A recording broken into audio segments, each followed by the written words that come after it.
బీహార్లోని అరా ఏరియా అది. అప్పుడే తనిష్క్ జ్యువెలరీ షోరూమ్ను తెరిచారు. అప్పుడప్పుడే కస్టమర్లు వస్తున్నారు. ఇంతలో ఐదుగురు కస్టమర్లు వచ్చారు. నార్మల్గా కాకుండా మాస్కులు, హెల్మెట్లు పెట్టుకున్నారు. వారు కస్టమర్లు కాదు, దొంగలు అని సిబ్బంది తెలుసుకునే లోపే గన్ను బయటకు తీయడం, అందరినీ బెదిరించడం స్టార్ట్ అయింది. అక్కడున్న సెక్యూరిటీ సిబ్బంది దగ్గరున్న గన్స్ కూడా లాక్కొని వారి తలపైన గన్ పెట్టారు.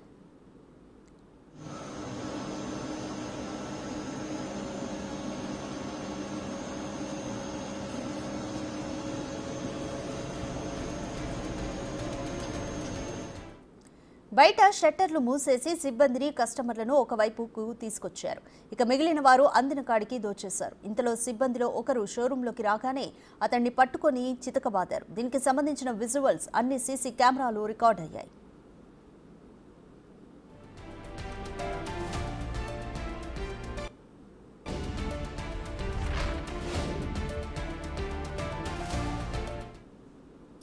మొత్తం 25 కోట్ల విలువైన బంగారాన్ని, ఆభరణాలను దోచుకుని వెళ్లినట్టు తనిష్క్ ప్రతినిధులు తెలిపారు.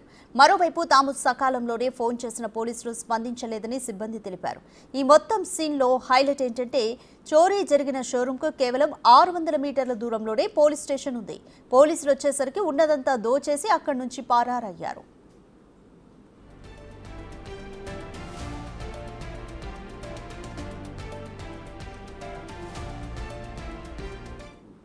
ఇక ఆలస్యంగానైనా నిందితుల కోసం వేట ప్రారంభించారు బీహార్ పోలీసులు. ఇద్దరు నిందితుల్ని గుర్తించి వారిని పట్టుకోబోతే వారు ఎదురుదాడికి దిగారు. దీంతో వారిపై కాల్పులు జరపడంతో గాయాలయ్యాయి. మిగిలిన నిందితులను పట్టుకునేందుకు స్పెషల్ ఇన్వెస్టిగేషన్ టీంను ఏర్పాటు చేశారు ఉన్నతాధికారులు.